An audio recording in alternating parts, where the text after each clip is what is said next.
अस्सलाम वालेकुम। जापान में जब बच्चा पैदा होता है ना, तो उसके ऊपर जितना भी खर्चा आता है, जितनी भी यानी कि डिलीवरी के चार्जेस होते हैं, मेडिसिन होती है, हॉस्पिटल में 2 दिन 4 दिन 5 दिन रहना होता है, वो सारे के सारे टोटल अखराजात जो है वो जापान गवर्नमेंट बेयर करती है, वो आपको सपोर्ट करती है।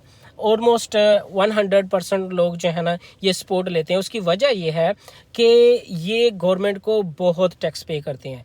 हम लोग जो जापान में रहते हैं ना, अब हर बंदा जब जो एक नॉर्मल सैलरी मैन है, उसकी सैलरी में से उसका जो टैक्स जाता है ना गवर्नमेंट को, उसमें उसकी इंश्योरेंस होती है, उसकी पेंशन होती है, उसके सैलरी टैक्स, उसका सिटी टैक्स, ये टोटल मिला के ना अप्रोक्सीमेटली मंथली कोई 70 से 80 हज़ार जापानीज येन हर बंदा इधर टैक्स पे करता है। तो उस टैक्स का रिटर्न आपको कैसे मिलता है? जब आप हॉस्पिटल में जाते हो, तो आप बीमार हो जाते हो या कुछ भी आपका मेडिकल होना है, तो उसका 70% गवर्नमेंट ऑफ जापान जो है वो बेयर करती है।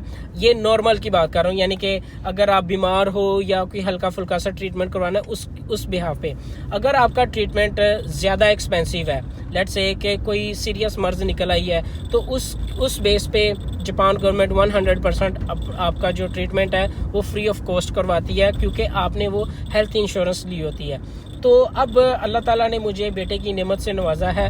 हम लोग जो है ना इस प्रोसेस में से गुजरे हैं। मैं आपको बताता हूँ कि जापान में जब बच्चा पैदा होता है ना, तो उस पर जापान गवर्नमेंट आपको किस तरह से सपोर्ट करती है। नंबर 1, आपके डिलीवरी चार्जेस जितना भी यानी कि बेबी डिलीवर होने पे वो अखराजात होते हैं ना, हॉस्पिटल में 5-6 दिन हम स्टे किया हमने, तो वो रूम VIP रूम होता है जिधर आप स्टे कर सकते हो, उस रूम का टोटल अखराजात जो है वो गवर्नमेंट पे करती है।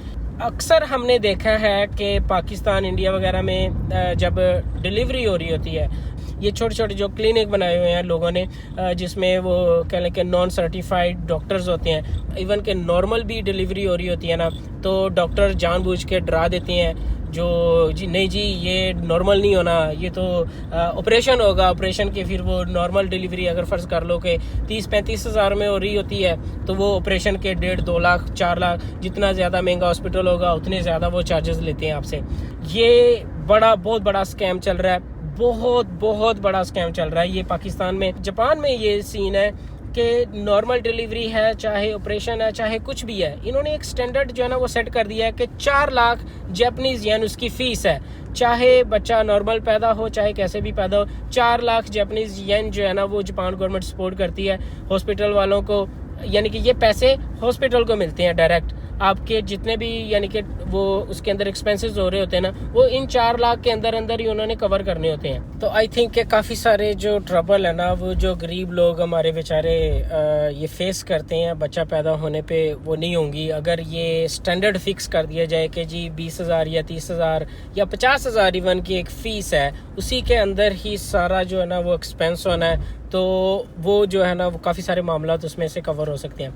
अच्छा, जब बच्चा पैदा हो जाता है ना, जब बच्चा आप लेके अपने घर पे आ जाते हो, तो फिर उसके बाद भी जापान गवर्नमेंट जो है उस बच्चे को 15 साल की उम्र तक वो सपोर्ट करती है। 20 हज़ार येन हर महीने जापान गवर्नमेंट बच्चे को देती है उसकी केयर के लिए, क्योंकि यहाँ पे पॉपुलेशन जो है ना वो नीचे जा रही है, लोग बच्चे पैदा नहीं करते।